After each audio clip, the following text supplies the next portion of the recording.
इसमें टॉपिक तो बहुत सारे हैं मैथ के, लेकिन इसके बेसिक से हम लोग शुरू करते हैं, क्योंकि बेसिक ही सबसे पहले है। और मैथ मतलब होता है कैलकुलेशन, जोड़ घटाना पूरा भाग। उसमें आपकी क्या स्पीड है, कितनी तेज आप क्वेश्चन को सॉल्व करते हैं, वही आपको बताता है कि आप कितने नंबर स्कोर कर सकते हैं।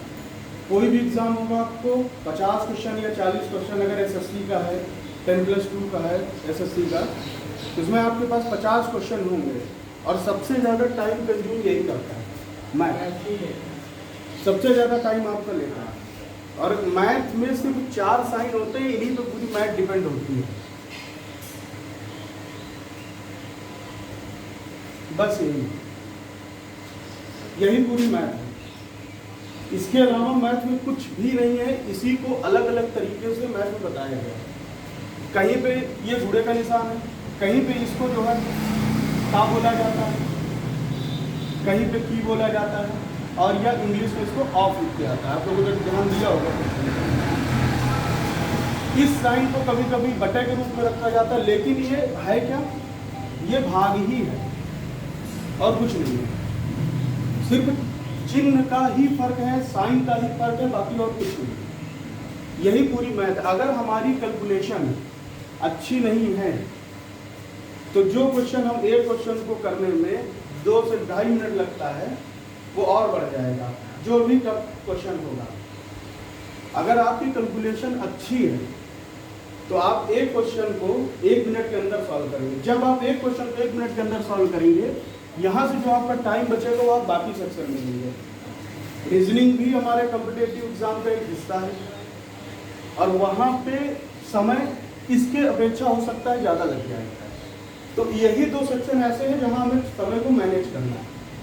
अगर हम यहाँ पे समय को मैनेज नहीं कर पाएंगे तो हमारा पेपर जो है वो अटेम्प्ट हमारे अच्छे नहीं हो सकते, और जब अटेम्प्ट अच्छे नहीं होंगे तो सिलेक्शन का चांसेस बहुत कम होगा। इस कैलकुलेशन को करने, जैसे आप सब लोग जोड़ते होंगे 54 + 64, इसको आप लोग कैसे जोड़ते हैं? नॉर्मल जोड़ते होंगे, ऐसे लिख के या तो जोड़ते होंगे या ऐसे जोड़ते होंगे, डायरेक्ट जोड़ते हैं। अब इसका सबसे आसान तरीका क्या है, यही आपकी स्पीड पे डिपेंड करता है। ये जो 54, इसको आपको 4 को छोड़ दीजिए दोनों तरफ। अब आपके पास क्या बचा? 50, और ये क्या बचा? 60। अगर इसको आप जोड़ेंगे तो हमको लगता है इससे ज़्यादा तेज आपकी स्पीड होगी। इसको आप जोड़ेंगे तो क्या हो जाएगा? 110। अब हमारे पास क्या बचा इसमें? ये 4 बचा, ये 4 बचा। इसको भी हमें जोड़ना है, ऐसा तो है नहीं कि इसको छोड़ देंगे। जब हम इसको जोड़ेंगे तो क्या आ जाएगा? 8। तो ये क्या हो जाएगा? 118। ये वाला सही था, या आप इसको मन में कैलकुलेट कर सकते हैं, क्योंकि ये जो जीरो के फॉर्म में जो भी नंबर होते हैं इसको जोड़ना सबसे आसान है। ये आप करेंगे, ये आपका समय बचाएगा या ये बचाएगा? ये तो हमने 2 नंबर लिख दिया। अगर आपके पास हो कि 53, 57, 43, 48, अब आप इसमें क्या करेंगे? सबको जोड़ेंगे एक एक नंबर लेके। यही आप लोग हमेशा करते हैं, पर ये नहीं करना। यही हमारी बेसिक है, यही कैलकुलेशन स्पीड है। आप जितना पेन चलाओगे उतना आपको समय ज़्यादा लगेगा। कंसंट्रेट होकर अगर आप दिमाग को एक जगह लगा के अगर इस क्वेश्चन सॉल्व करेंगे तो कितना आसानी से आप जोड़ सकते हैं। जोड़िए, इसको आप 40 मानिए, इसको 40 मानिए, इसको 50, इसको 50, सब जोड़ लीजिए। जब आप इन सबको जोड़ लेंगे फिर ये नंबर जोड़िए इकाई का, और इसको कैलकुलेट करने में इकाई का अंक हो सकता है आपको लिखना पड़ेगा, लेकिन इसको कैलकुलेट करने में दहाई के अंक में आपको कोई भी पेन का यूज नहीं करना पड़ेगा। मैंने कपड़ा लो, इसको हमको नहीं लगता कोई यूज करना पड़ेगा। ये सही है कि गलत? ट्रेडिशनल मेथड को हमें छोड़ना है। ट्रेडिशनल मेथड जो हम लोग यूज करते आए हैं उसको हमें छोड़ना है कैलकुलेशन स्पीड तेज करने के लिए। अगर इस मेथड को हम लोग नहीं छोड़ेंगे तो हमारे लिए समस्या है। आपको समय भी बचाना, आपको कंपटीशन निकालना है, ना कि आपको बहुत बड़े ज्ञाता बनना है। कंपटीशन निकालना है, नौकरी प्रिफरेंस है, ना कि नॉलेज बहुत ज़्यादा। इतना नॉलेज नहीं लेना है कि हमें जो है कल को एक सब्जेक्ट की कोचिंग खोल के बैठना पड़े। कंपटीशन निकालना है। अब आप लोग जैसे इसका पूरा करते 2 नंबर का, इसको कैसे करते हैं? ऐसे ही करते हैं, ऐसे करते हैं या दूसरी तरीके से करते हैं? आइए आप ही बता दीजिए। आइए कोई देखिए तो बेसिक क्या है। डायरेक्ट भी कर सकते हैं, कैलकुलेट भी कर सकते हैं, एक फार्मूला होता है। इसका गुणा पहले इसका यहाँ गुणा कर देंगे, ये हो गया, तो इसका गुणा यहाँ करेंगे, इसका यहाँ करेंगे, डिवाइड थोड़े उनसे सबसे डायरेक्ट गुणा करेंगे। यही हमें सीखना है जो आपको पता है। और ये कोई फार्मूला नहीं है, ये एक बेसिक कॉन्सेप्ट है, वो यहीं से आया है। फार्मूले मैथ में हमें बहुत कम पढ़ने हैं, जो हम लोग high school, inter, 9th 10th में पढ़ते हैं, बस उसी को इतना प्रैक्टिस करना है कि हमारी स्पीड आ जाए। अब इसको आप कैसे कैलकुलेट करेंगे? सब लोगों को ये वाला मैथड आता है? नहीं आता, इन लोगों को नहीं आता। इसका पूरा पहले किससे करेंगे? इससे। ये कितना हो जाएगा? 8 हो जाएगा। 2 नंबर का कैलकुलेशन है, मल्टीप्लिकेशन है, और इसका गुणा इससे और इसका गुणा इससे। ये कितना हो जाएगा? 4 × 12, साइड में लिखिए, 5 × 10, दोनों कितना हो जाएगा? 22। लेकिन हमें क्या करना है? इकाई उठाना है। यहाँ लिखेंगे 2। अब इसका गुणा इससे करना है, 15। 2 हमारे पास यहाँ बचा था, इसको भी लिखा जाएगा, ये हो जाएगा 17। समझ में आ रहा? नहीं आ रहा? इसकी प्रैक्टिस करनी पड़ेगी, बेसिक है हमारा। 3 नंबर का अगर इसमें जाएंगे इस तरीके में तो आपके लिए कंफ्यूजन होगा, जबकि 3 नंबर का भी तरीका आप लोगों को जानकारी होगी। 3 नंबर का तरीके में इसमें बहुत कंफ्यूजन है, क्योंकि आपको ट्रिपल मल्टीप्लिकेशन करना है। यही एक स्टेप और बढ़ाना, और वो आपके लिए कंफ्यूजन हो जाएगी, दोनों टाइम टेकिंग ही। तब आप सिंपल मैट्रिक्स पे जाइए, या आप इसका गुणा ऐसे भी कर सकते हैं। 50 का गुणा 30 से करिए, फिर बाद में इसका गुणा करके ऐड करिए, ये भी एक तरीका है। अब जोड़, घटाना, गुणा, भाग तरीके और बताए जाएंगे धीरे धीरे पढ़ाते हुए, क्योंकि ये बेसिक था हमारा। इस पे स्पीड करना है, आपको जोड़ना है 150 से 170 या 140 को या 145 को, आप उसको तोड़ते चलिए जीरो के फॉर्म में, 10, 20, 30, 40, 50, 60 में। आप 154, 172, 171 ऐसे नहीं जोड़ सकते, ऐसे जोड़ेंगे आपके लिए समय लगेगा। बाकी नहीं तो आप पेन से सीरियल से लिख के जैसे हम लोग जोड़ते थे, कक्षा 4-5 में वैसे ही जोड़े। टॉपिक शुरू करते, पहला बेसिक है मैथ की।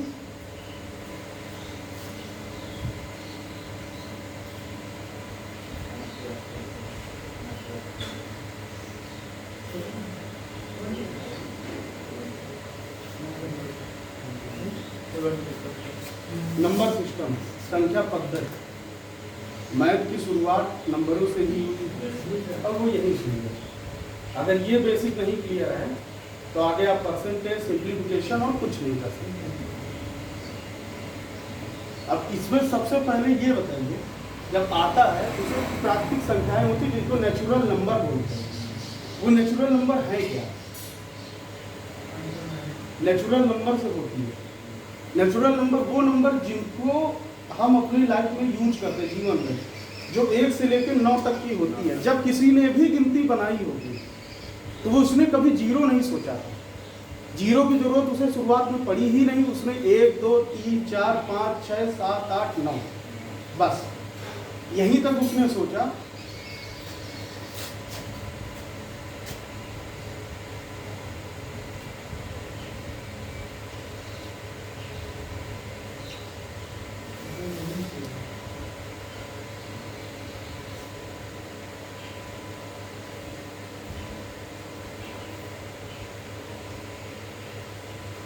ये हमारी क्या है, प्राकृतिक संख्या है, नेचुरल नंबर। आर्यभट्ट जी जब ये सब नंबर देखे तो उनको लगा कि इससे आगे बढ़ाने के लिए हमें कुछ ना कुछ ऐसे नंबर की खोज करनी पड़ेगी जो 9 के बाद के नंबरों को काउंट करे या दिखाए। तब उन्होंने किसकी खोज की? जीरो की। क्या जीरो हमारे प्राकृतिक संख्या है? नहीं।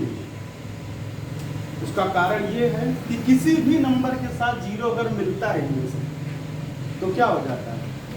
वो एक पूर्ण संख्या हो जाता है, कंपोजिट नंबर, यौगिक संख्या,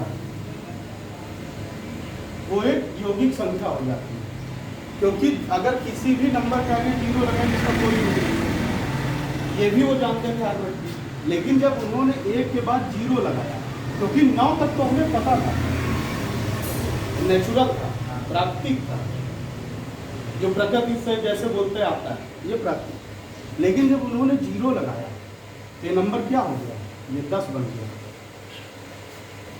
अब इसके बाद बाकी मैथमेटिक्स में क्या किया लोगों ने, मैथमेटिशियन ने इसके आगे नंबरों को बनाना शुरू किया।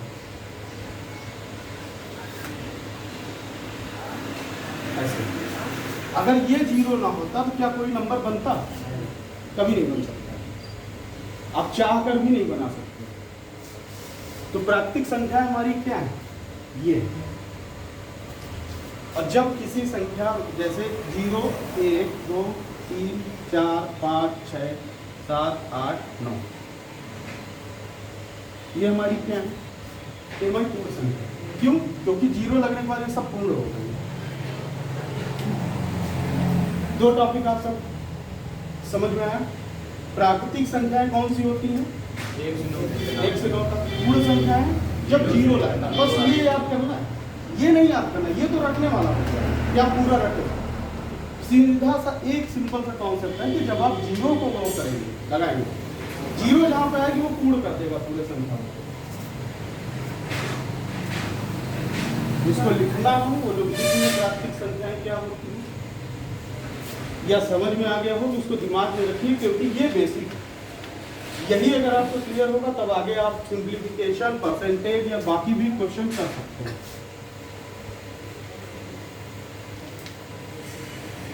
अब प्राकृतिक संख्याओं के बाद आता है रूढ़ संख्या। इसको क्या बोलते हैं इंग्लिश में? प्राइम नंबर, रूढ़ संख्या। ये इसलिए क्योंकि कभी कभी क्वेश्चन ऐसे भी पूछा जाता है कि कौन सी संख्याएं जो है रूढ़ संख्या है। प्राइम नंबर, रूढ़ संख्या।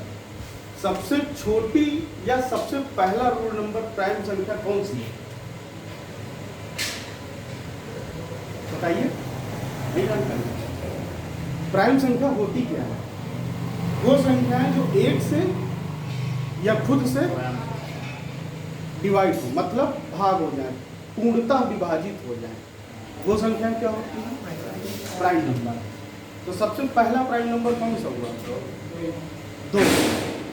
सबसे पहला प्राइम नंबर 2 हुआ। क्यों? क्योंकि ये 1 से डिवाइड होगा तो कितना बचेगा? 2, और 2 से डिवाइड होगा कितना बचेगा? 1। तो सबसे छोटा जो है और सबसे पहला प्राइम नंबर हमारा 2 है।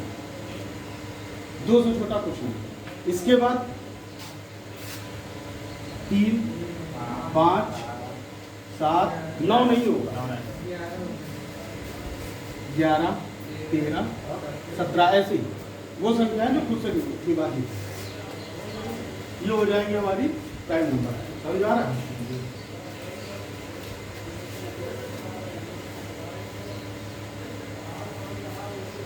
इसके बाद आप लोगों ने पढ़ा होगा या सुना होगा परिमेय संख्या है, रैशनल नंबर। मतलब कई इतने ही नंबर होते हैं, रैशनल नंबर, परिमेय संख्या और अपरिमेय संख्या। परिमेय संख्या क्या होती है? जो P upon Q है। लेकिन ये तो तुमने वो बताया है जो किताब में लिखा है। P upon Q वो बताया है जो आपकी किताब में लिखा हुआ है। उसको नंबर्स में याद करो। जो संख्याएं अंश और हर के साथ में होती हैं, हाँ, भिन्नात्मक संख्याएं, वो हमारी जो है परिमेय संख्या होती है, रैशनल नंबर होते हैं। पी और क्यू का जो कॉन्सेप्ट है, जो लोग बताते हैं या पढ़ाते हैं, वो बुक का है। हमें कभी भी किसी भी नंबर्स में किसी भी चीज़ को याद नहीं करना है। 2-4 फार्मूले हैं जिनको, जो बेसिक नीड है, जिनकी हमें ज़रूरत है, वो हमें याद करना ही पड़ेगा। उसका कोई दूसरा ऑप्शन नहीं है। ना तो मैं आपको कभी पूरे क्लास में, ना कभी परसेंटेज में एक फार्मूला याद करने को कहूँगा, ना आपको कभी जो है प्रॉफिट लॉस में भी फार्मूला याद करना, कहीं कुछ नहीं याद करना। इन्हीं नंबर्स में केवल हम लोग खेलेंगे और यही नंबर्स ही मैथ है।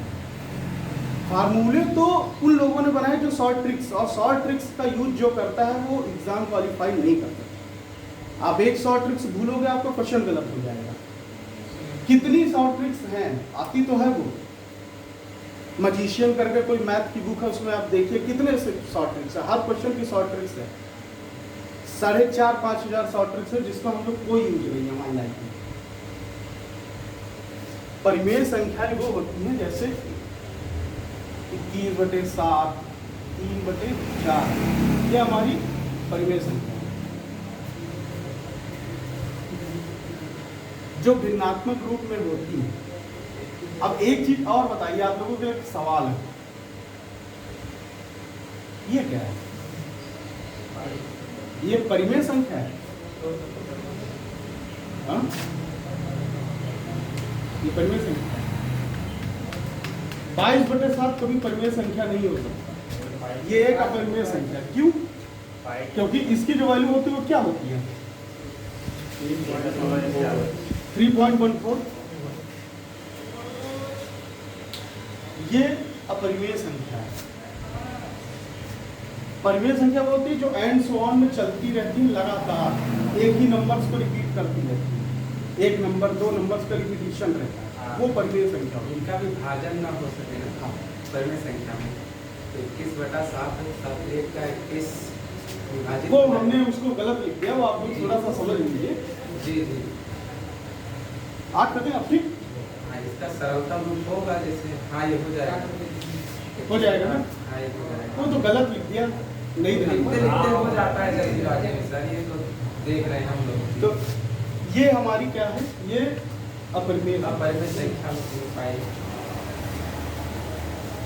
नंबर्स हमें लगता है शायद क्लियर हो गए होंगे कि नहीं क्लियर हो गए? एक को प्राइम होगा ना सर, हाँ? को प्राइम नंबर। प्राइम नंबर पे जाइए। को प्राइम का कोई कॉन्सेप्ट है नहीं, किताबों में है। को प्राइम क्या होता है? गुणनखंड, हाँ वही फैक्टर है जिसका ना? बनेगा। उसका कोई कॉन्सेप्ट नहीं है, वो सिर्फ एक बुक में है। वो कंपोजिट, जो को प्राइम आप बोलते हैं, वो कंपोजिट नंबर्स होते हैं। उसका एग्जाम में बहुत उपयोग होता है। कोई यूज नहीं आएगा। अभी जब हम आपको क्वेश्चन कराएंगे उसका कोई यूज नहीं होगा, और हमें नहीं लगता कि इससे ज्यादा बेसिक कुछ पूछा जाता है। कभी आपसे कोई भी एग्जाम में पुट नहीं करेगा, केवल एक क्वेश्चन सवाल आता है। आप पीछे सुखा के एसएससी के सारे पेपर या किसी भी उसको देख लीजिए, वो सिर्फ प्राइम नंबर्स पे क्वेश्चन करता है, को प्राइम नहीं पूछता है। को प्राइम नहीं पूछता। और क्यों? क्योंकि वो कंपोजिट होता है। जीरो क्या है हमारा? प्राइम नंबर है कि नहीं है?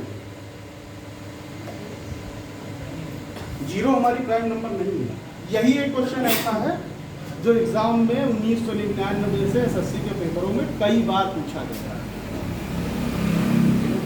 है, नंबर बनेगा ही नहीं। लेकिन लोग कंफ्यूज होते हैं, इसीलिए मैंने आपको बेसिक बताया। और इसके बाद नंबर सिस्टम में जो पहला टॉपिक आता है वो आता है क्रमागत संख्याओं का योग। तो हाँ, ये ज़्यादा है। क्वेश्चन पे केवल आप चलिए, कॉन्सेप्ट क्लियर करिए, क्वेश्चन समझिए, उसकी प्रैक्टिस करिए। ये बेसिक था। नंबर्स आपको पता चल गए, इससे ज़्यादा आपको नंबर्स पता करने की जरूरत नहीं है। कंफ्यूज नहीं होना टॉपिक्स को। क्रमागत संख्याएं, क्रमागत मतलब क्या होता है? क्रमानुसार, जो क्रम से आती है, जैसे 1 2 3 4 ऐसे होते हैं। या क्रमागत सम संख्याएं 2 4 6 8 10 12 14 16 18। या क्रमागत विषम संख्याएं क्रम संख्या क्रमागत और विषम संख्या क्रमागत में हमेशा आपको दो का अंतर मिलेगा। अब एक आपकी क्रमागत पहली विषम संख्या हो गई, पहली विषम संख्या 1, दूसरी विषम संख्या जब आप जाएंगे तो 3, दोनों का अंतर 2। यही क्रम है, 2 का ही अंतर होना चाहिए, 2 से ज्यादा का अंतर है जिसका मतलब वो क्रमागत नहीं। ये हमें हमेशा ध्यान देना है कि अगर 2 से ज्यादा है इसका मतलब वो क्रमागत नहीं है। विषम के लिए होता है, विषम संख्या की ये होती है ना। सम के लिए भी होता है, आप जोड़िए। हाँ, सम में भी होता है, विषम में मतलब कि ये विषम के लिए बता रहे हैं ना। सम और विषम दोनों में क्रमागत तो सेम होगा, 2 का ही अंतर होगा। 2, 4, 6, 8, 10, 12, 14, 16, 18, 2 से ज्यादा का अंतर अगर है तो वो क्रमागत नहीं है। सीरियल मतलब क्रमागत मतलब सीरियल से चल रहा है। 1, 3, 5, 7, 9, 11 इन सब में देखिए आपका 2 का अंतर है। ऐसे ये भी होगा 2, 4, 6, 8, 10 इनमें भी 2 का अंतर है। अब ये हो गया आपका बेसिक। इसके बाद इसमें क्या आते हैं क्वेश्चंस।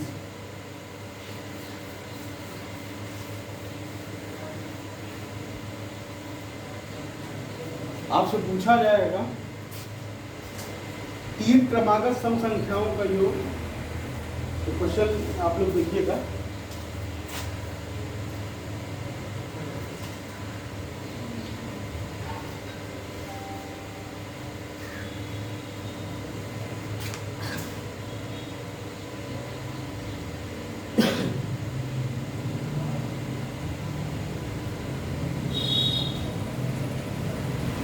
ये क्वेश्चन 3 क्रमागत सम संख्याओं का योग 24। अब इसमें से हम आपका कोई भी क्वेश्चन पूछ सकते हैं, कोई भी एग्जाम में आपसे कोई भी क्वेश्चन पुट किया जा सकता है कि पहली क्रमागत संख्या क्या होगी, दूसरी क्या होगी, तीसरी क्या होगी, तीनों पूछा जा सकता है। अब इसको आप निकालेंगे कैसे? 2-3 चीजें हैं जो हमें एकदम दिमाग में अपने रखी है और वो मैथ में सबसे ज्यादा काम आएगी। कुछ नंबर्स होते हैं x, y, z, a, b, c, ये 3 है जो हमें जो है पीवी जो हमारी मैथ को कंप्लीट कर देते हैं। अब क्रमागत संख्याओं में जैसे कहा गया आपसे 3 क्रमागत सम संख्याओं का योग 24 है। अब हमें ये नहीं पता है कि कौन सी वो 3 क्रमागत सम संख्याएं हैं। क्या हमें पता है? कोई जानकारी नहीं है हमें। 3 क्रमागत संख्याएं वो कौन सी हैं जिनका योग 24 है। ऑप्शन अगर आपको 4 दिए होंगे तब भी आप नहीं बता सकते कि पहली बड़ी कौन सी है। अगर आपसे बीच का पूछ लिया तो शायद आप हो सकता है या तीसरी पूछे, या ऑप्शन पे डिपेंड करता है क्या आपको दिखा रहा है, तब आप हो सकता बता पाए, नहीं तो आप नहीं बता सकते। इसको सबसे पहले क्या करेंगे? हमारा एक सीधा सा कॉन्सेप्ट है कि जब हमें कुछ नहीं पता होता है तो हम क्या कहते हैं, माना कि x या माना कि a। अब हम क्या करते हैं, पहले मानते हैं माना x हमारी जो है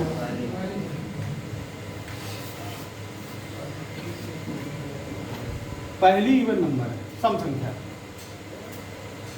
और पहली सम संख्या हमारी क्या होती है, हमने आपको अभी बताया है। पहली क्रम सम संख्या हमारी क्या होती है? 2 होती है। x की वैल्यू क्या है? 2। दूसरी सम संख्या हमारी क्या होती है? ये तो हमें पता नहीं है कि ये 2 है, ये तो हमने आपको जानकारी के लिए बताया कि ये पहली सम संख्या 2। x+2 मानेंगे। अब इसको दूसरी जो सम संख्या होगी उसको हम क्या मानेंगे? हर बार 2 का अंतर हमने बताया ना आपसे, सम संख्या क्रमागत और विषम संख्या क्रमागत में 2 का अंतर होता है, तभी वो सीरियल से चलती है। अगर 2 से ज्यादा का अंतर है या 1 का अंतर है तो वो क्या है, वो सीरियल नंबर नहीं है, क्रमागत संख्याएं नहीं। तो दूसरी क्या होगी? 2 का अंतर मतलब x+2, ये हमारा क्या हो जाएगा? सेकंड नंबर हो गया। तीसरी क्या होगी? x प्लस क्यों होगी पता है? दो का अंतर 4 दो का अंतर है। अब x प्लस 2 में दो का अंतर है ना, तो दो जोड़ेंगे तो क्या हो जाएगा? x plus 4। ये हमारी क्या हो जाएगी? थर्ड नंबर हो गई। क्वेश्चन में क्या क्या है? 3 क्रमागत सम संख्याओं का योग 24 है। हमारे पास पहली क्रमागत संख्या, दूसरी क्रमागत संख्या, तीसरी क्रमागत संख्या आ गई है। तीनों हमारे पास आ गई है। अब हम इस क्वेश्चन को पढ़ते हैं। मैथ का सबसे बेसिक रूल ये है कि शब्द, जिस लड़के ने, जिस एग्जाम देने वाले लड़के ने ये समझ लिया कि शब्द का मतलब क्या है, उसका मैथ का आधा क्वेश्चन वही सॉल्व हो जाता है। अगर आप शब्दों का मतलब नहीं समझते हैं तो वो आपको समझना पड़ेगा, क्योंकि वही बेसिक शब्द ही हमारे सब कुछ होते हैं। कहते हैं ना हम लोग, अगर कुछ बोल देते किसी को, अगर किसी को हमें कुछ गलत कहना भी है तो तरीका अगर हमारा दूसरा है तो उसकी समझ में वो बुरी नहीं लगती। तो शब्द ही हमारे सब कुछ है। तो 3 क्रमागत सम संख्या है, पहली हमें ये मिली, दूसरी है, तीसरी है। इसको सॉल्व करते हैं। x प्लस योग पूछा है, तो योग का मतलब जोड़ होता है, इसका मतलब जोड़ होता है, तो जोड़ेंगे। कितना है? 24। अब इसको आप सॉल्व करिए।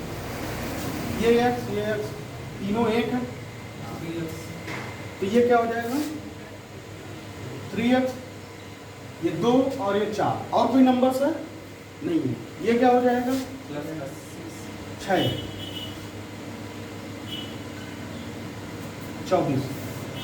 ठीक। अब ये 6 इधर जाएगा तभी तो हमें x की वैल्यू पता चलेगी, क्योंकि हमें नंबर्स को एक तरफ करना है। और जो हमारी अल्फाबेट्स हैं, उस अल्फाबेट से टच में भी कोई शब्द है, कोई भी नंबर है, तो वो एक तरफ है। इसको पक्षांतर बोलते हैं हिंदी में। इसको क्या करेंगे? 3x plus 3x is equal to 24 minus 6। 3x is equal to 24 में से 6 जाएगा, कितना बचेगा? अब x इज इक्वल टू 18/3। हमने आपको शुरुआत में ही मैथ में अभी जब 4 साइन बताए थे तो उसमें हमने बताया था कि बटे का मतलब क्या होता है। बटे का मतलब होता है भाग देना। कुछ लोग इसको ऐसे भाग देते हैं जो जिसका कोई मतलब नहीं। अब इसको कैसे करेंगे? x की वैल्यू क्या आ गई? 6 आ गई है हमारे पास। अब हमने आपको 3 नंबर्स बताए थे। x पहला था, x प्लस 2 दूसरा था, x प्लस 4 तीसरा था। अब आपसे हम कुछ भी पूछे आप बता सकते हैं नहीं? क्यों? क्योंकि आपको पास x की वैल्यू है। अब आप सब बता सकते हैं, कोई ऐसी चीज नहीं है जो आप इसमें से नहीं बता सकते। और यही कॉन्सेप्ट आपका विषम संख्याओं के साथ भी होगा। विषम संख्याओं के लिए हमें नहीं लगता कोई और मेथड होगा, यही है। उसमें भी क्रमागत विषम संख्याओं में 2 का अंतर आता है। तो हम क्या करेंगे? ऐसे ही उसको करेंगे, बताने की जरूरत है विषम संख्याओं का। देखिएगा जो कंफ्यूजन हो बाद में पूछ लीजिएगा, कोई दिक्कत नहीं है। तो विषम संख्याओं का भी बताने का कोई नहीं। हाँ हाँ बिल्कुल बिल्कुल बिल्कुल बिल्कुल।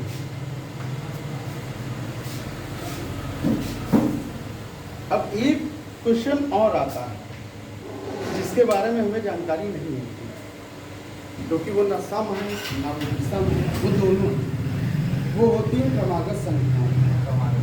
अब हमें यहाँ पे फार्मूले की जरूरत पड़ी।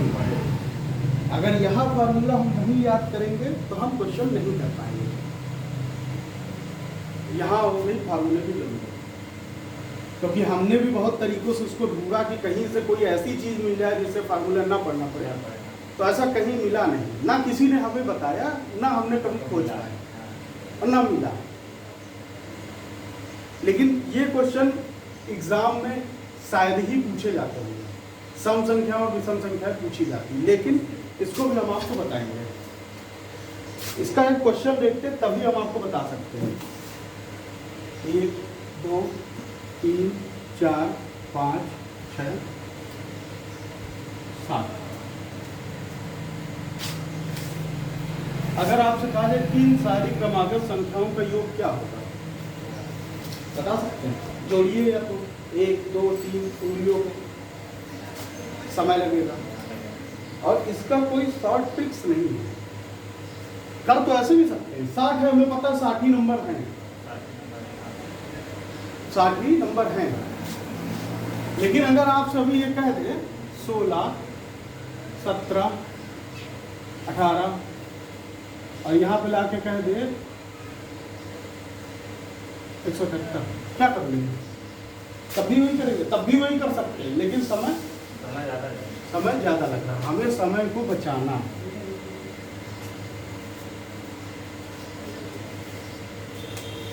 इसका एक फार्मूला है, उसको लिख लीजिए आप जरूर।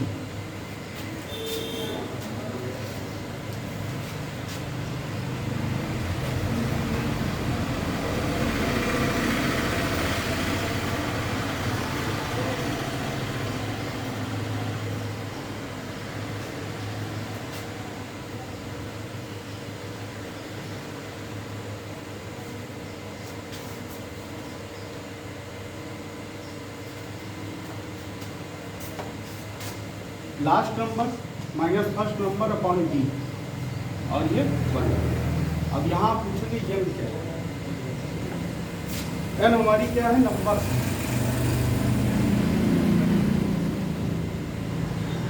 संख्या। क्यों? क्योंकि अभी हमें यहाँ संख्याएं ज्ञात करनी कि कितनी संख्याएं हैं, जबकि इसमें दिख रहा है, लेकिन फिर भी इस फार्मूले का यूज करना है, क्योंकि आने वाले क्वेश्चन में आप फार्मूले का यूज नहीं, फार्मूले के बिना यूज के नहीं कर सकते।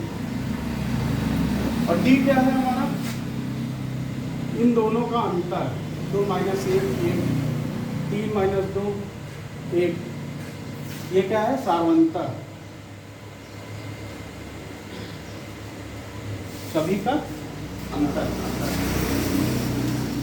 पहला नंबर, लास्ट नंबर हमारा क्या है? 60। पहला नंबर क्या है? 1। इसमें क्या है? 60 - 1। सार्वंतर क्या है? सबका अंतर, कॉमन अंतर होगा तभी वो क्रमागत होंगी, नहीं तो क्रमागत नहीं होगी। 1। अब ये क्या हो जाएगा? 59/1 प्लस के 1। ठीक है। अगर 59 को 1 से भाग देंगे कितना आएगा? 59 ही आएगा, और प्लस 1। हमारी टोटल ये संख्याएं कितनी है? 60। यह क्या आया? n संख्या। ये संख्या टोटल कितनी संख्या है हमारी? 60।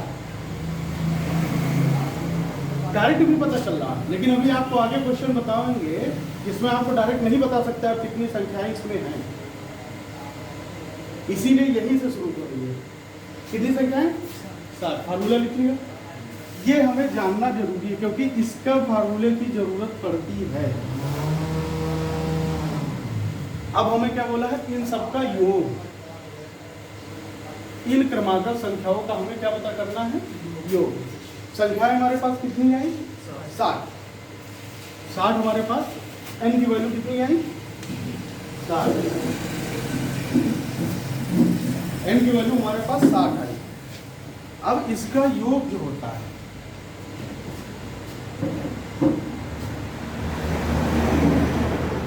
इसका क्या फार्मूला होता है?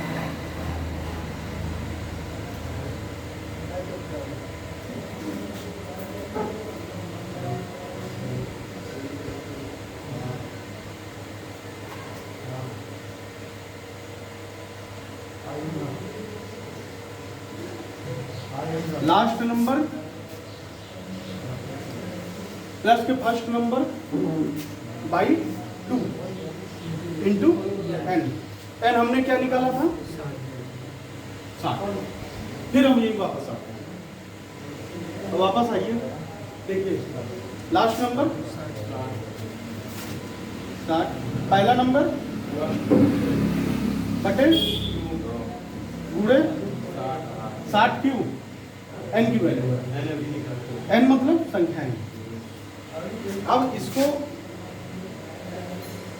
61/2 इंटू, अब इसको सॉल्व करना है। ये 2 से 60 को काट सकते हैं नहीं? तो यहाँ क्या आ जाएगा,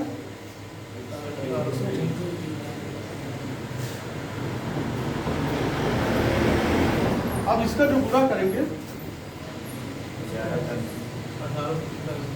1830, ये क्या हो जाएगा, यही हमारा आंसर हो जाएगा। क्या, क्रमागत इन संख्याओं का योग 1830 आया। अगर इसी तरह का कोई भी क्वेश्चन आ जाए तो क्या आपको करने की समस्या है? नहीं, होनी भी नहीं चाहिए। अगर है तो भी बताइए, अगर है तो बताइए। इससे ज़्यादा सही से या बेसिक हमें नहीं लगता बताया जा सकता है। ये क्वेश्चन आप लोग को करिए, मैं लिख रहा हूँ, तो कॉपी आप लोग नहीं लेके आए हैं।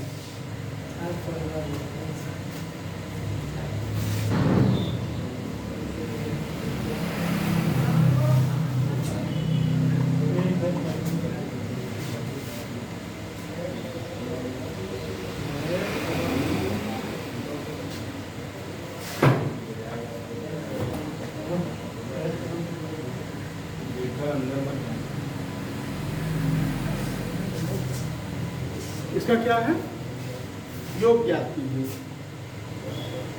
आपका एक वाला खत्म हो गया काम। अब आप n बताइए क्या है, संख्याएं आपको पता है?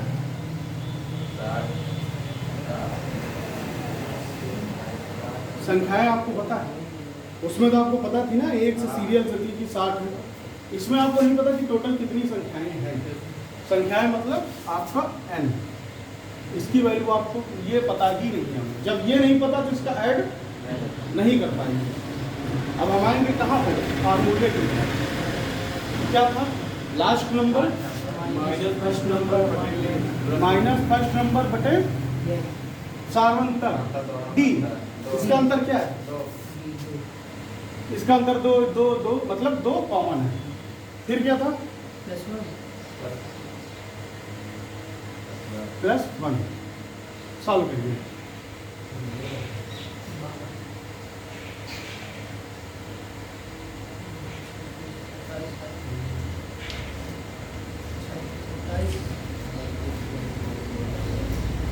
n की वैल्यू क्या आ गई, n की वैल्यू आ गई 27। मतलब अब क्वेश्चन सॉल्व। इसके आगे आप खुद करिए, इसके बाद तो कोई जरूरत है नहीं, क्योंकि हमारे लिए बेसिक क्या था, n की वैल्यू। n की वैल्यू आने के बाद क्वेश्चन सॉल्व होने में कोई प्रॉब्लम नहीं होगी।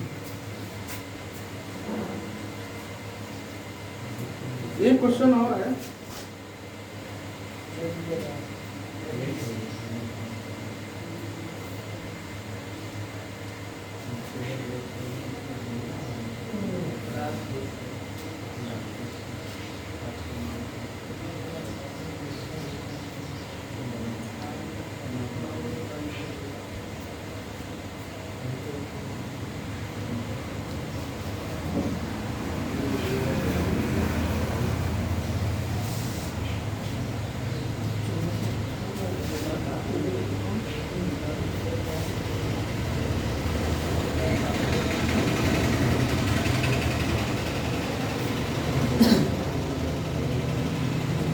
पांच क्रमागत विषम संख्याओं का योग 145 है, तो छोटी संख्या क्या होगी, ये आपको अभी बताया। बताइए कैसे होगा, सिर्फ कॉन्सेप्ट बताना है और कुछ नहीं करना है। पहला संख्या x, पहला संख्या x, फिर विषम संख्या है, x की वैल्यू क्या होगी, 25 आएगा सर। हाँ? 25। पहली संख्या विषम क्या होगी, हम ये पूछ रहे हैं। एक्स की वैल्यू पहली क्या होगी? क्रमांक विषम संख्याएं कौन सी हैं, कहाँ से शुरू होती है? 1 3 1 3 5 7 9 11 13 15 17। तो पहली क्या होगी? 1। ये हमें पता है। और फिर हमने क्या बताया था, अंतर सब में 2 का अंतर होता है, चाहे सम हो चाहे विषम हो, अंतर कितना होगा? 2। तीसरी क्या होगी? चौथी, पांचवी, ये 2 3 4 5। बस क्वेश्चन में पुट करिए, वैल्यू आप निकल आएगी। क्या पूछा? 5 क्रमागत विषम संख्याओं का योग, इन पांचों का योग कर लीजिए, इक्वल टू 145 करिए, एक्स की वैल्यू निकालिए, और कुछ भी पूछा जाए तो आप बता सकते हैं। कुछ भी पूछा जाए तो बता सकते हैं। नहीं बता पाएंगे? बता लेंगे। ये हमारा क्रमागत सम संख्या है, क्रमागत संख्या और क्रमागत विषम संख्या है। ये हमारा एक संख्या पद्धति का नंबर सिस्टम का एक टॉपिक कंप्लीट है। क्या बहुत तेज चल रहे हैं क्या? अगर ऐसे नहीं चलेगा, किसने एसआई का फॉर्म डाला है? यूपीएसआई का डाला होगा, बाकी लोग सब लोग अभी तैयारी शुरू की है। यूपीएसआई का अगर आपने फॉर्म डाला है तो अक्टूबर लास्ट से नवंबर में पेपर, डेट आ गई है ना? डेट आ गई है, डेट आ गई है। 22 दिन लगातार पेपर होगा। किस बैच में आपको पढ़ता है ये आपको देखना है। एडमिट कार्ड जब आएगा, अभी डेट यही है, अक्टूबर लास्ट से नवंबर के पहले सप्ताह तक 22 दिन का उनका प्रोसेस है, उसी में वो अपना एग्जाम कंप्लीट करेंगे। ऑनलाइन होगा, यही पता है। अगर आप एसआई कर रहे हैं तो ये कंफर्म है कि आपका 10 अक्टूबर तक पूरी मैथ जो वहाँ आती है, रीजनिंग आती है, वो दोनों कंप्लीट हो जाएंगे। लेकिन उसके लिए पढ़ना पड़ेगा। और जो एसआई की मैथ है उससे टफ मैथ आपकी एसएससी जीडी या यूपीपी में नहीं आ सकती है। क्यों? क्योंकि वहाँ 40 क्वेश्चन मैथ के ऐसे हैं जिसमें हमें 20 तो पार ही करना है। शायद हो सकता है इस बार कुछ क्राइटेरिया चेंज किया, याद नहीं होगा, लेकिन पिछली बार क्या था, 20 क्वेश्चन हमें सही करने हैं, नहीं तो सेक्शनल अगर हमारा रुका तो हमारा एग्जाम, चाहे आप 160 क्वेश्चनों में चाहे 150 कर लीजिए, 140 से 130 कर लीजिए, फिर भी आपका सिलेक्शन नहीं होगा। आपका कंपटीशन आप नॉट क्वालिफाई होगा। और लगभग एग्जामों में अब सेक्शनल आ रहा है, एसएससी छोड़ या यूपी SSC छोड़ के। लेकिन अगर जैसे जैसे ही इसको अपडेट करेंगे, ऑनलाइन चलते जाएंगे, वैसे वैसे सेक्शनल कट ऑफ होगा। क्योंकि आप लोग रेलवे का एग्जाम कोई दिया था, रेलवे में भी देखिए कितने लड़कों ने फॉर्म डाला। किसी भी एग्जाम में अगर 50 सीटें हैं तो फॉर्म कम से कम 5 लाख पड़ता है। शिफ्ट बैठते हैं, शिफ्ट में ऐसे बच्चे बैठते हैं, और सारे जगह सेंटर। आपने लोगों ने पीटी का पेपर किसी ने दिया है? अभी तो ये सब लोग हम लोग को लग रहा है शुरुआत की है। पीटी के एग्जाम में भी बहुत लोगों ने पेपर दिया है, और सारे डिस्ट्रिक्टों में लगभग 75 डिस्ट्रिक्ट में एग्जाम हुआ 2 शिफ्टों में, और हर एक सेंटर पर कम से कम अगर बच्चा रहा होगा तो 50। अब कैलकुलेट कर लीजिए कितना कंपटीशन टफ है।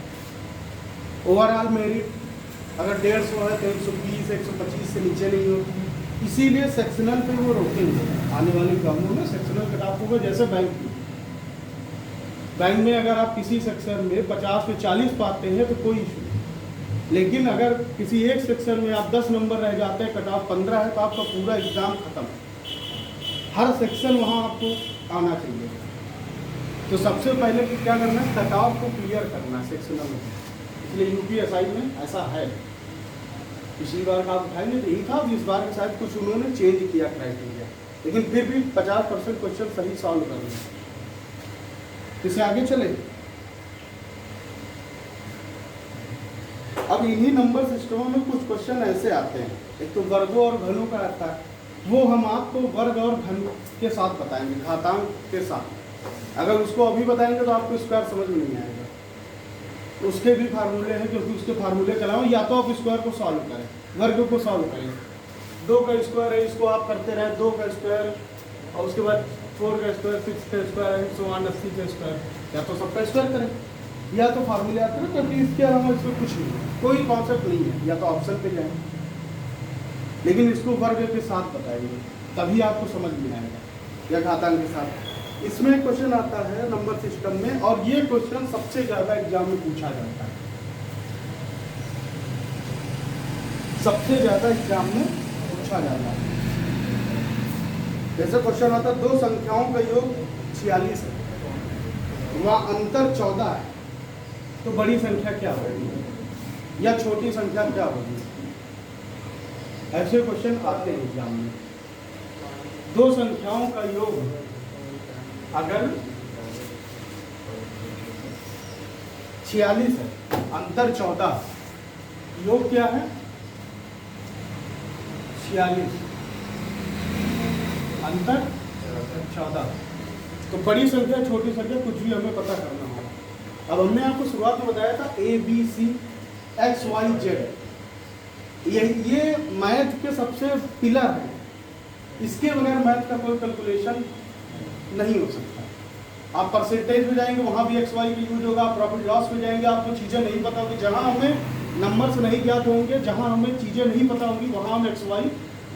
आप लोग मानते हैं ना, बहुत कुछ मानते हैं ऐसे लाइफ में, जीवन में भी बहुत आते जाते रहे, माना हम यहाँ चले जाए, माना हम नैनीताल चले जाए, मानते हैं ना बहुत कुछ।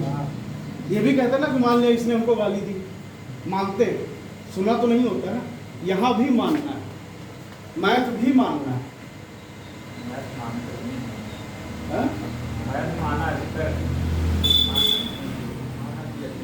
क्योंकि मैथ में क्या होता है, मान निकालना है, और मान से ही क्या आता है, माना, और बिना माने कोई चीज़ होती नहीं। सपोज दैट, माना कि, वो यहाँ करना है। अब क्या है, दो संख्याओं का योग आपका 46 है, अंतर क्या है, 14 है। संख्याएं पता है आपको? क्या आपको पता है वो कौन सी संख्या है जिनका योग 46 है? 30-16। क्यों 23-23 नहीं होगी? योग की बात कर रहा हूँ, अंतर की बात में नहीं आया हूँ। वो तो तुम ऐसी चीज बता रहे हो जो ऑप्शन से होगा। वो तो जब हम आपको टॉपिक टेस्ट कराएंगे तब आपकी कैपेबिलिटी देखेंगे कि आप ऑप्शन से कितने क्वेश्चन को सॉल्व करते हैं। तो तरीका बहुत अच्छा है कि ऑप्शन से सॉल्व करना है, क्योंकि बहुत सारे क्वेश्चन ऐसे होते हैं जिसको आप सॉल्व करने जाते हैं तो 5-6 मिनट लगता है, लेकिन ऑप्शन पे आते हैं तो 50 सेकंड या 30 सेकंड में क्वेश्चन सॉल्व होते हैं। सबसे ज़्यादा टेक्नोमेट्री वगैरह या और भी चीज़ों में, परसेंटेज वगैरह में भी आप जाएंगे तो बहुत तेज वो सॉल्व होते हैं। लेकिन अगर इसी में वैल्यू हम और बड़ी कर दें तो आप ढूंढते रहो अंतर, बड़ी संख्या छोटी संख्या।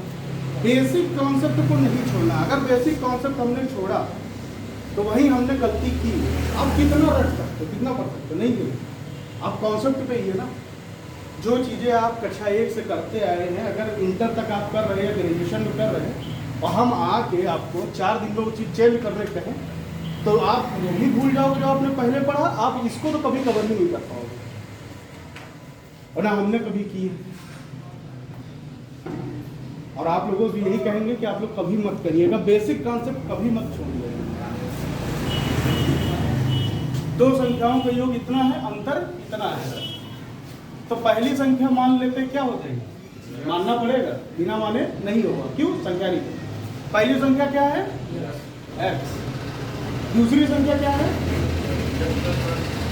दूसरी संख्या हम क्या मानते हैं, y, या a या b मान लो, c d मान लो, कुछ भी मान लो, वो आपके ऊपर है। आप कितना अच्छा मान सकते हो, कितना अच्छा सोच सकते हो। योग क्या हो जाएगा, पहली संख्या क्या कहा, शब्दों का फेर है मैथ। अब मैथ हो, रीजनिंग हो, शब्द ही आपके सब कुछ हैं। आप बहुत तेज क्वेश्चन पढ़ते होंगे, हो सकता है आप लोग किसी उसमें एग्जाम देंगे तो एक अक्षर अगर एक शब्द से हो गया, क्या हो गया, अगर छूट गया तो क्वेश्चन आप कभी नहीं कर सकते, गलत हो जाएगा। क्वेश्चन को बहुत आराम से पढ़िए। क्वेश्चन जितना आराम से पढ़ेंगे सोल्यूशन उतना जल्दी होगा, समय कम लगेगा। समय बचाने के चक्कर में सीधे क्वेश्चन को पढ़ के सीधे ऑप्शन पे मत आइए, क्योंकि गलतियां होती हैं। और आजकल कंपटीशनों में डेटा इंटरप्रिटेशन जो सारणी आती है, कभी आप किताब खोलेंगे, प्रीवियस ईयर कोई पेपर देखेंगे, पीटी में भी था, सारणियाँ आती हैं, सर्कल में आते हैं क्वेश्चन, उनमें शब्द ही सब कुछ है। 30, हाँ हमने भी देखा था 5-5 के सेट में उन्होंने पूछे थे, तीन क्वेश्चन और उसमें सिर्फ आपने ध्यान दिया होगा कि शब्द ही सब कुछ है, क्योंकि जोड़ घटाना गुणा भाग परसेंटेज बस इतना ही है वहां पे, लेकिन शब्द उन्होंने घुमाया तो आप उसी में घूम गए, इसलिए क्वेश्चन सही से पढ़िए। दो संख्याओं का योग x प्लस वाई, दो संख्या हमारे पास ये है। अब क्या कहेगा, दो संख्याओं का योग कितना होगा 46, और दो संख्याओं का अंतर मतलब x माइनस वाई, अंतर मतलब माइनस कितना होगा 14। अब ये हमारे पास क्या होगा, एक और ये हो गया 2, दो हमारे पास चीजें बन के आई। अब हमें इसको सॉल्व करना है। अभी भी हम नहीं बता सकते कौन सी ये संख्या कौन सी है, नहीं बता सकते। अब इसको बताने के लिए क्या करेंगे, अगर इन दोनों को हम देख रहे हैं अगर घटाया जाए या जोड़ा जाए तो ये प्लस का साइन या माइनस साइन हो सकता है, इसमें से कुछ कट जाए, एक वैल्यू हमें बचानी है, या तो आप x को बचा लीजिए या तो आप y को बचा लीजिए। दोनों चीजें बचा के आप क्वेश्चन नहीं सॉल्व कर सकते। क्यों? क्योंकि दोनों ऐसी डिजिट हैं, दोनों ऐसे जो है अल्फाबेट्स हैं जिनके नंबर्स हमें पता नहीं है, जिनके बारे में पता नहीं है क्या है, बिल्कुल नहीं पता हमें। अगर पता होता तो हमें इतना करने की जरूरत ही ना पड़ती, क्वेश्चन सॉल्व हो जाता, लेकिन नहीं पता। सब लोग मैथ से पढ़े हुए हैं, कुछ लोग बायो से, सब लोग मैथ के हैं नहीं है, ज्यादा समझेंगे। और जो मैथ से नहीं पढ़ा होता है वो मैथ को बहुत अच्छे से समझता है, क्योंकि जो पढ़ा होता है वो और कॉन्फिडेंट होता है, उसे लगता है कि मुझे सब आता है, लेकिन उसे कुछ नहीं आता है। ये सच्चाई है। और वो कुछ नहीं तब होता है जब वो और कॉन्फिडेंट होता है कि मैं मैथ का स्टूडेंट हूँ, मुझे आता है, ये आता वो आता। ऐसे बहुत सारे एग्जाम्पल है जिन्होंने मैथ 8th के बाद कभी छुई नहीं होगी और वो लोग मैथ पे भी बहुत अच्छा करते हैं। और कुछ लोग ऐसे भी हैं जो उसी को स्कोरिंग बना लेते हैं। हमने इंटर मैथ से किया था, लेकिन उसके बाद हमने कंप्यूटर से किया, BCA किया, तो हमारा मैथ वहीं छूट गया था, बहुत पहले। फिर भी मैथ करते करते आज भी हमारा स्कोरिंग पोर्शन मैथ और इंग्लिश ही। सब लोग यूपी बोर्ड के रहते हैं, इंग्लिश से सबकी लड़ाई रहती है। ऐसा कोई है नहीं जो इंग्लिश से, हम ही आप लोगों की तरह ही प्राइमरी से ही हमने कक्षा 5 तक पढ़ा, उसके बाद GIC, कहीं कुछ अलग से नहीं पढ़ा। लेकिन ये पढ़ते पढ़ते आती है, टीचर पे डिपेंड करता है आपको क्या बताता है। अब इसको क्या करना है हमें, इसमें से एक अल्फाबेट को हटाना है, एक इसको डिलीट करना है। या x को हटा दो दोनों में से, या y को हटा दो। इसको करने के लिए हमें क्या करना पड़ेगा बताइए? या तो जोड़ दीजिए दोनों को, और या तो घटा दीजिए। ये हमारे क्या है, ये हमारे समीकरण, इक्वेशंस। समीकरण हल करने का एक तरीका होता है।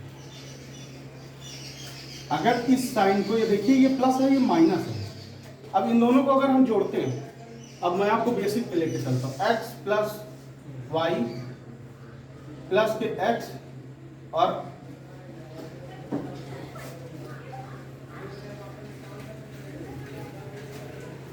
यही होगा ना अगर दोनों को जोड़ेंगे। क्यों? क्योंकि ये एक तरफ रहेंगे, अल्फाबेट्स है, नंबर एक तरफ रहेंगे, यही आएगा, इसके अलावा कुछ नहीं आएगा। प्लस का अगर किसी भी नंबर, किसी भी साइन से, किसी भी उससे गुणा होता है तो हमेशा प्लस रहता है। माइनस जब किसी चीज से गुणा किया जाता है तो वो चीजों को सबको माइनस कर देता है। निगेटिव किसी भी चीज के साथ छुएगी तो उसको निगेटिव कर देगी। कोई निगेटिव एनर्जी है, कोई निगेटिव आदमी है जो आपसे कहता है आपका पेपर नहीं निकलेगा, आपको नहीं आता, वो आपको निगेटिव कर देगा, उससे दूर रहिए। निगेटिव मिल के पॉजिटिव होते हैं। देखिए बहुत अच्छा इन्होंने बताया है। अपनी रोजमर्रा जिंदगी में भी देखिए, निगेटिव दो अपराध करने वाले, दो लड़ाई झगड़ा करने वाले मिलेंगे तो गैंग बना लेंगे, पॉजिटिव हो गया ना उनके लिए। लेकिन अगर एक सीधा है और एक लड़ने वाला है तो दोनों क्या, दोनों टकराते रहेंगे बार बार, एक तो होंगे नहीं, एक कहेगा मत करो, एक कहेगा करो। अब इसको क्या करते हैं, x plus y plus x minus y is equal to, इसको जोड़ो, 6 4 10, 4 1 5 6। अब ये y प्लस में है और ये y माइनस में है, तो प्लस माइनस अगर जुड़ेंगे तो क्या होगा, ये दोनों खत्म हो जाएंगे।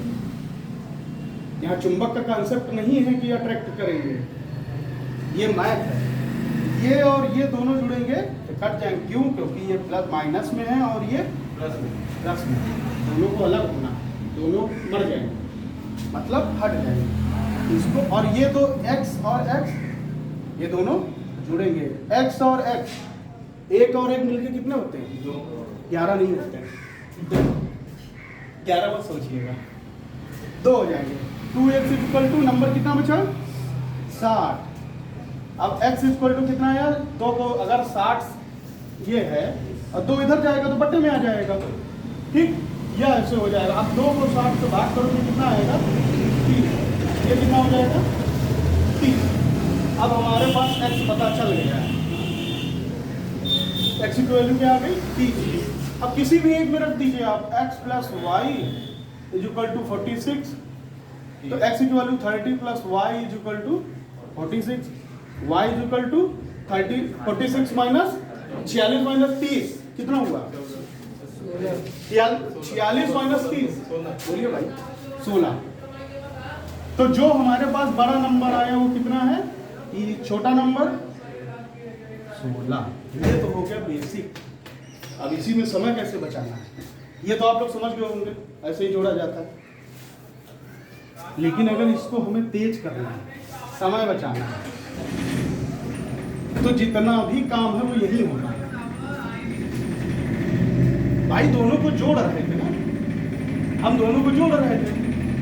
जोड़ का मतलब यहाँ के नीचे भी प्लस का निशान, इधर देखिए, यहाँ के नीचे भी प्लस का निशान और यहाँ के नीचे भी प्लस का निशान और ये भी प्लस है। क्यों? क्योंकि दोनों का जोड़ आना है, दोनों का जोड़ आना है, इसका और इसका जोड़ आना है जोड़। यही कॉन्सेप्ट, ये प्लस का निशान है, ये माइनस है, प्लस माइनस क्या होंगे? हट जाएंगे, ये दोनों कट जाएंगे। अब x प्लस x क्या होगा? 2x। 46 प्लस 14 कितना होगा? अब यहाँ से x की वैल्यू 30, तो y की कितनी आ जाएगी? 16, ठीक। x की 30, y की 16। समझ में आ गया आपको?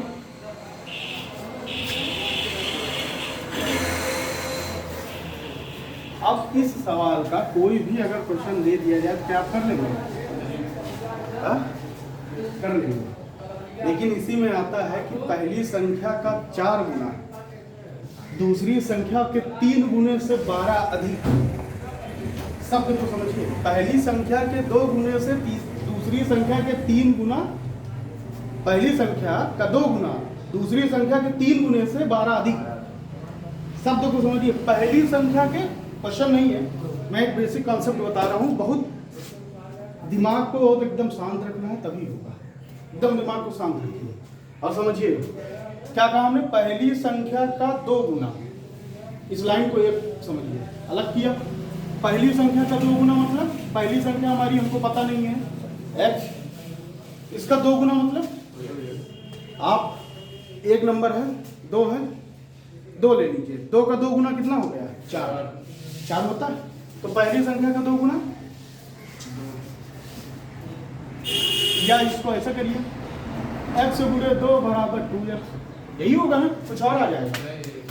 पहली संख्या का 2 गुना दूसरी संख्या का 4 गुना, पहली संख्या का 2 गुना दूसरी संख्या का 4 गुना। सुनिएगा, ये दूसरा लाइन है, दूसरी संख्या का 4 गुना, दूसरी संख्या y 4 गुना और पहली संख्या का 2 गुना दूसरी संख्या के 4 गुने से, शब्द बोलिए, से 12 अधिक है। तो पहली संख्या 2x का, पहली संख्या के 2 गुने का मतलब गुणा वाला मत समझिएगा, ये आपका समीकरण है। आप क्वेश्चन पढ़ोगे या हम आपको बेसिक बता रहे हैं, आप खुद समझ जाओगे, किसी को कुछ बताने की जरूरत नहीं। पहली संख्या का 2 गुना दूसरी संख्या का 4 गुने से 12 अधिक है। पहली संख्या का 2 गुना दूसरी संख्या के 4 गुने से 12 अधिक। कौन 12 अधिक होगा? यही शब्द है, यही शब्द है। कुछ लोग इसको 12 अधिक कर देंगे, कुछ लोग इसको 12 अधिक कर देंगे। यहीं पे क्या होता है, गलती होती है। अभी थोड़ा आराम से चल रहे हैं, अगर और तेज चलेंगे तो शायद ही बाउंस करने लगे। इसलिए एक दो चीज़ें आप बेसिक समझ लीजिए। जैसे ही हम सिंप्लीफिकेशन पे पहुंचेंगे उसके बाद अगर आप इसकी प्रैक्टिस करेंगे तो सिंप्लीफिकेशन के बाद कोई भी टॉपिक एक दिन से ज़्यादा नहीं लगेगा। 1.5 घंटे पर्याप्त होते, सफिशियंट होते उसकी सारी चीज़ों को बताने के लिए। कोई कंफ्यूजन नहीं होगा, कोई कंफ्यूजन होगा आप लोग बताइएगा, सब सॉल्व होगा। बहुत तेज नहीं चलना, बहुत आराम से चलना है। 2 दिन मैथ, 2 दिन रीजनिंग, ऐसे ही। या आप जो भी कहेंगे वो मेरे हिसाब से। पहली संख्या का 2 गुना दूसरी संख्या के 4 गुने से 12 अधिक है। पहली संख्या का 2 गुना ये हो गया, दूसरी संख्या का 4 गुना ये हो गया। कौन 12 अधिक है? पहली संख्या 12 अधिक है दूसरी संख्या के 4 गुने से, यही है ना। तो 12 कौन जुड़ेगा? क्यों? तभी 2x बराबर हो जाएगा 4y प्लस 12। मतलब इसकी वैल्यू बराबर होगी इसकी वैल्यू के।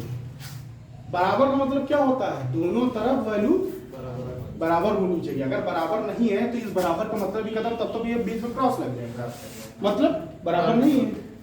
तो बराबर का मतलब दोनों तरफ वैल्यू हमेशा बराबर होनी चाहिए। अब ये मैं आपको इसलिए बता रहा हूँ क्योंकि क्वेश्चंस ऐसे भी बनते हैं जिसको सॉल्व करना होता है नंबर सिस्टम में।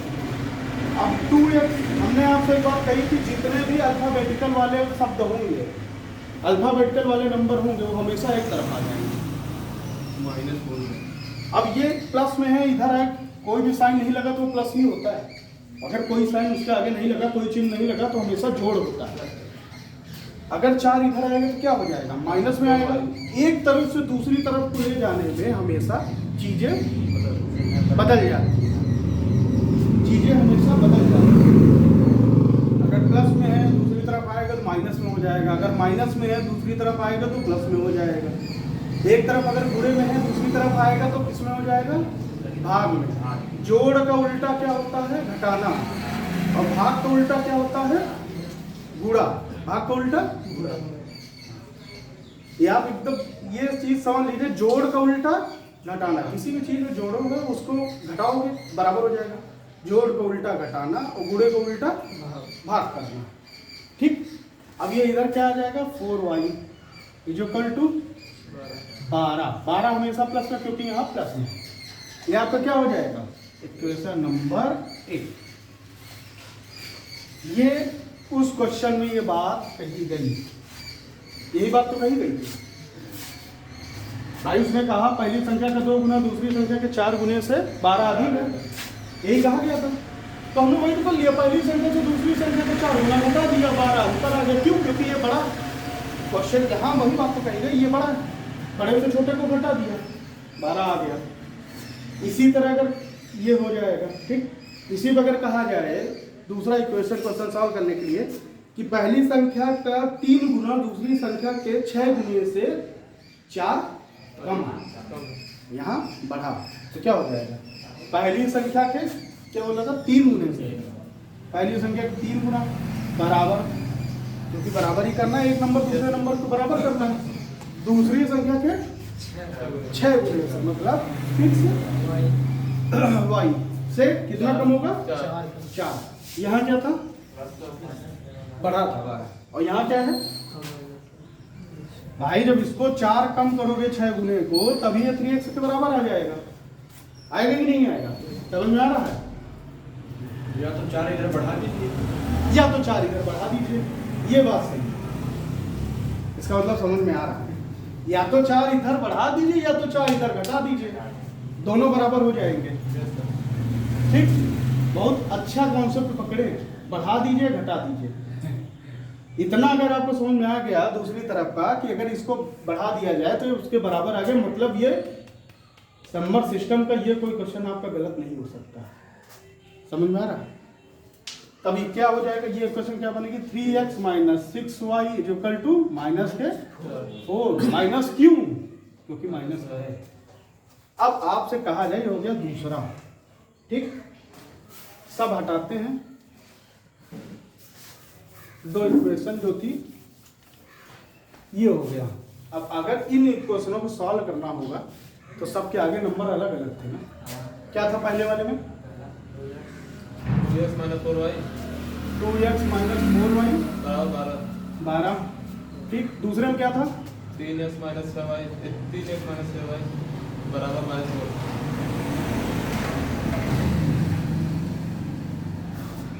पहला इक्वेशन दूसरा इक्वेशन आ गया वहीं पे जहां शुरुआत में बताए थे। अब आपसे कहा जाए कि x क्या है, x क्या है, y क्या है, कैसे बताएंगे। वही पुराना तरीका, सॉल्व करना है, किसी एक को हटाना है, चाहे y को हटाइए चाहे x को हटाइए, लेकिन यहाँ क्या ये नंबर सेम है, जी नहीं है ना। अगर सेम हो तो बताइए, सेम है तो सॉल्व हो जाएगा, कुछ नहीं करना। लेकिन सेम नहीं है तो अब क्या करेंगे, सेम करना पड़ेगा, दोनों को बराबर करना पड़ेगा। दोनों को मतलब इन दोनों को सब नहीं बराबर करना है, या तो y वाले को बराबर करना है या x वाले को बराबर करना है, या y वाले या x वाला बराबर करना है। अब बराबर करने के लिए दोनों में किसी ऐसी संख्या का गुणा किया जाए, किसको आप लोग बराबर करना चाहते हैं, भाई कटेगा कब या जुड़ेगा कब, जब दोनों बराबर होंगे तभी तो एक नंबर जाएगा। ये 6y है, ये 4y है, क्या दोनों कट सकते हैं, तब भी 2y बचेगा। हमें क्या करना है, जीरो करना है। x को या तो जीरो कर लो या तो y को जीरो कर लो। जीरो करना है, नहीं करना, जीरो करना है, करना है तभी तो कोई एक नंबर पता चलेगा, तभी वो करेंगे। अब इसमें ये 2 है, ये 3 है। अब देखो 2 गुणे 3, दोनों को गुणा कर लो, क्या आ जाएगा 6। अगर दोनों में 6 आ जाए तो हमारे पास दोनों बराबर हो जाएंगे और x हट जाएगा।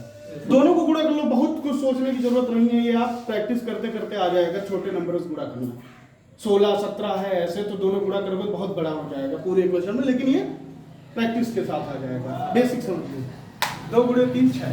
अब यहाँ 2 है तो यहाँ किसका गुणा होगा, 3 का। यहाँ 3 है तो किसका गुणा होगा, 2 का। यहाँ 2 का। और किसमें गुणा होगा, पूरे समीकरण में। सिर्फ एक पक्ष में गुणा किया मतलब क्वेश्चन गलत। समीकरण में गुणा होता है, ना कि किसी एक संख्या में।